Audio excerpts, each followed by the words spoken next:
in non-E3 news, but still kind of big in the gaming world, Microsoft has kind of gotten deeper into like what the new processing power for devs means for the Xbox One. So if you're unfamiliar, they freed up 10% extra GPU space or capacity for devs to use, and no one was really clear what sacrifice that came at. Yeah. The assumption was that it was Kinect functionality, but no one knew exactly how much of it was actually being eliminated. So as it turns out, you'll still be able to do voice communication stuff. You'll still be able to, like, in terms of the sense of, like, Xbox Go Home, Xbox Record that sort of thing.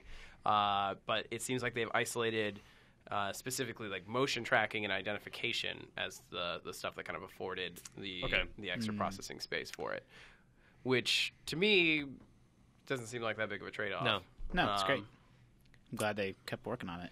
Yeah. You guys hear that the Aaron Paul commercial was turning on people's Xboxes? Yeah, that was... has anyone actually tested that? To see? So we have this on Unlocked all the time. Whenever we podcast, we'll say, like, as an example, we'll be just in casual conversation, mention, like, yeah, and I like, that clip, something crazy happened, I said, Xbox record that, and people are like, you just made me record whatever I was playing, thanks. Xbox turn off. Yeah. Yes. Yeah, turn off an Xbox. So, USB. Inside baseball. So when I first got the Xbox One, like, sitting around the couch, I was, like, playing, and we were talking about it. And every time we said the word Xbox, like, it starts listening. Yeah, it's like, hey, guys, what's up? Yeah, hey, we talking about me? It was super... No, I'm talking about that other Xbox. Yeah, Xbox 360. Oh. Get back. Tries to, like, wiggle out of the closet. Get back in there. Help!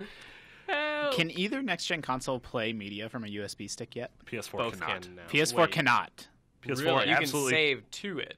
But you can't. but at Like, PS4, I cannot brutal. play any of my video files or music. Because last fall, I wanted to watch some videos with my wife, and I had both next-gen consoles in my house, and I was like, neither of these consoles can read this USB stick and play a video file from it, so I had to dig the 360. That's why my 360 is still hooked up. Yeah, that's why my PS3 is still hooked up. I think the Xbox One can now. Can it now? And I know, like, they're both working on stuff like that, but I don't know what. The PS4 did get a firmware update fairly recently that might have added that.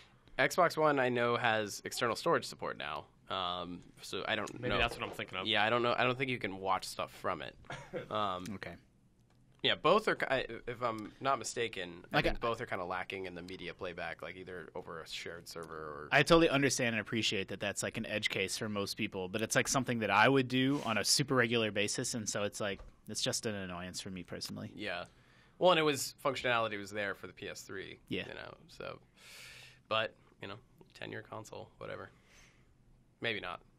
There's been talk about it being actually kind of a shorter cycle this year. Yeah, There have been talking to rumors of execs that. at E3, they're like, yeah, the cycle's been selling like a lot faster than before, and it'll probably end a lot faster. Yeah. I think the pace of innovation has also picked up considerably. Like, the way mobile's going in terms of graphic fidelity. Yeah. Like... They need to figure out, it's a problem for consoles to just have these giant spikes of like, okay, every 5 or 6 years. Like, they need to figure out a way to have a new Xbox and new PlayStation every year or two, and then not have you be completely hosed if you don't upgrade. Like, maybe you skip an upgrade cycle or something. That's terrifying. Yeah. But like, that's the way. Like, that's how phones work right now. I know. Is I that don't want any of terrifying? that. Yeah, phones. That's absolutely terrifying with phones. Why? How much money that is? How much? What phone do you have right now? I have a 4.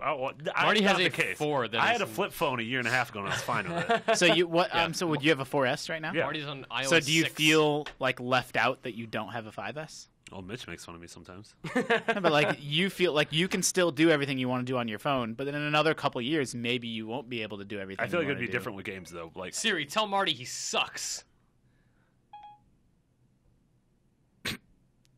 Oh my god! So it gives me the option to send a message to Marty Sleva saying he sucks. Send. thanks, love you, Siri. I Siri. really needed that self-esteem hit. Yeah, I mean, I'm not. If it would if it would God, Siri is a B word. If it would detrimentally affect Yeah, sure. my play, I'd be upset. I mean, don't know. I haven't thought this like thoroughly through, and I'm not saying it's necessarily better. That's sort of the theme of this episode. yeah, that's a theme of my And life. every episode, really. No, I wasn't thinking about it from the consumer's perspective. I was thinking about it from the console manufacturer's perspective. I feel like they'd like to find a way to do like an Xbox every year, every other year that's an incremental upgrade, and then say, okay, look, like this game isn't going to support the Xbox that's 3 years old anymore. Right. Like that's what mobile games do right now. If you have an iPhone 3, like you can't play the new games. And then it's been long enough that, like, I'm sure some people complain, but generally it's just like, yeah, you get a new phone every 2 years. Like, they've trained people. You get a new phone every 2 years, and they haven't done that for video games yet. Well, I think that's actually it's something that I actually asked Mark Cerny about, and he kind of like laughed at me. But like, yeah, I remember that. Yeah, like the common architecture allows for, in the same way that a PC, like where you can have, you know, a system that's older, runs certain games to a point, and then if you want to upgrade, you know, or if you want a better GPU, that sort of thing, a couple of years you could do that. So I could definitely see that being a model. Like, well, you can get the slightly older version that plays most games for this much money, or you can get the brand new version, which gives you some like access to some like, you know, or even a higher fidelity experience in the same way that PC. I mean, it's PC gaming scales. right now, exactly. Like, okay, if you have the Xbox that's 3 years old, you just don't get the like real-time shadows or whatever. Like, you know, that sounds really scary, but that's how PC gaming already works. Yeah, and it'd be a really difficult thing to explain to the consumer market. Oh my goodness market. gracious! That's like part of the reason why it's like these are emotional decisions, not always rational ones, and like you'd never ever be able to get people on board without crucifying you. Yeah, well, because it would be like the immediate criticism is like, oh, I just bought this thing, you want me to buy another one, and now you're like limiting the experiences that I can have, that sort of thing. So yeah, it would be a very big challenge, but yeah, I think that's totally like, if not a possibility, but a planned thing.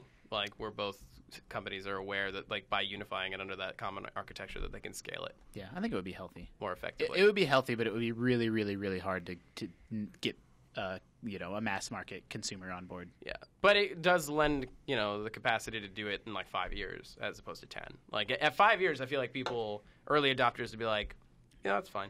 You know, like, sure. like they're like, you know, it's slightly better. 2017 is rolling around. I'm willing to, It would also introduce more liquidity. Like, you can sell old iPhones for quite a bit of dough. Like, I don't know what your 4S would be worth, but like, I bought my phone for $200 a year ago, and I can probably sell it for over $100 right now, just because there's new ones coming out every single year, and like, that could potentially introduce more liquidity into the console market. Like, you know, sell your old Xbox One to someone to get the new one, and then, you know, you can sell it for more than you could now, potentially. Well, and cost-wise, these current crop of consoles are less expensive than their predecessors at launch. That's so, great. I mean, you know, even though, yes, it's a $500 box or a $400 box, like, it's not as, like, that's aggressive. Interesting. Has anybody done the math on, everyone's talking about how this generation of consoles is going so much better than last gen, but they're cheaper. Yeah. And that's, like, obvious in hindsight, but I've never really thought about it. Like, has PlayStation or Xbox made as much money? You know, they've sold more consoles, but they're more inexpensive. I think it's a combination of the